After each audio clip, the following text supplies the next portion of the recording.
Selamat pagi saudara-saudari yang dikasihi Kristus. Mari kita mengawali hari baru dengan mendengarkan firman Tuhan yang diambil dari Injil Markus bab 4 ayat 21 sampai dengan 25. Tuhan bersamamu. Inilah Injil suci menurut Markus. Pada suatu hari Yesus berkata kepada murid-muridnya, orang memasang pelita bukan supaya ditempatkan di bawah gantang atau di bawah tempat tidur, melainkan supaya ditaruh di atas kaki dian.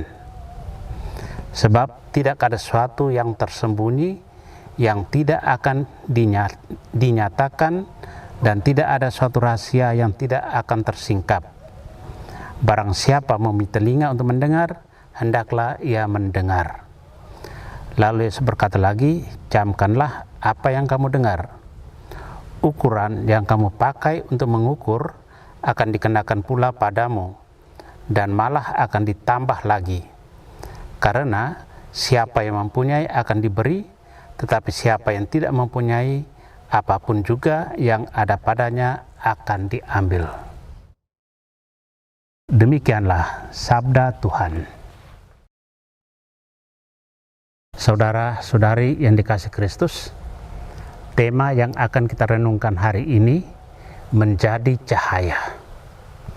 Hari ini, Yesus menggunakan pelita untuk menggambarkan pentingnya memberikan teladan atau pengaruh yang baik bagi sesama.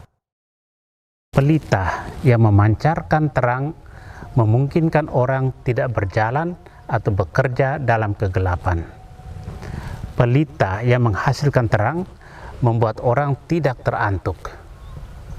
Rahmat Tuhan tidak hanya mengusir kegelapan dalam diri kita, tapi juga memenuhi kita dengan terang rohani, sukacita dan damai.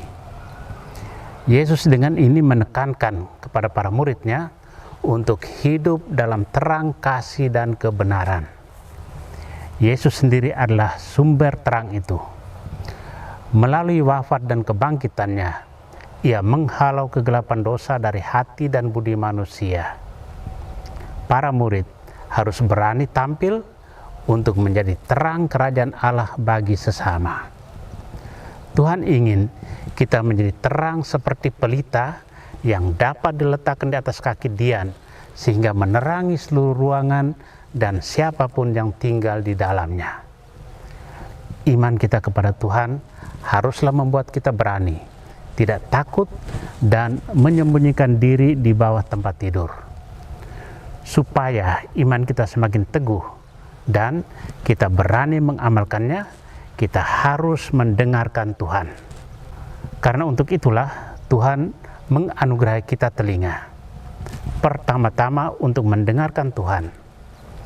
Saat kita berani melangkah mengamalkan sabda Tuhan, iman dan berkat kita akan semakin bertambah.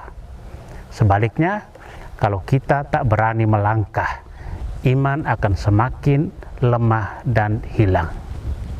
Saudara yang terkasih, kita hadir untuk memancarkan cahaya seperti nyala pelita yang berpijar dalam kelam malam. Cahaya kebaikan yang kita upayakan, sekalipun kecil, dapat memberikan tuntunan bagi siapapun yang sedang melangkah dan tinggal dalam kegelapan. Setiap orang beriman perlu menjadi pelita yang bernyala dan menerangi orang lain melalui perkataan dan perbuatan baiknya setiap hari. Inilah yang dikehendaki oleh Yesus dari kita yang beriman kepadanya, agar pelita itu tetap menyala dan menyinari semua orang. Amin. Marilah kita berdoa. Tuhan, pagi ini kembali kami naikkan syukur dalam doa dan permohonan. Terima kasih sudah menjaga kami saat tidur maupun bangun. Terima kasih untuk udara sejuk dan segar pagi ini. Tuhan, kami hendak beraktivitas. Kami mohon tuntunan dan pemeliharaanmu. Jauhkanlah kami dari yang jahat, dan berilah kami kekuatan dan kesehatan. Ajarlah kami untuk saling mengasihi dan mengampuni. Kami serahkan hari ini ke dalam tangan-Mu. Kristus terang dunia, berkatilah keluarga-keluarga kami, jadikanlah kami alat kasih-Mu, dan pantaskanlah kami menjadi hamba-Mu yang setia. Amin. Tuhan bersamamu. Semoga keluarga kita, orang-orang yang terkasih dan doakan, seluruh aktivitas kita hari ini dilindungi, dibimbing, dan diberkati oleh Allah yang Maha Kuasa, Bapa dan Putra dan Roh Kudus. Amin.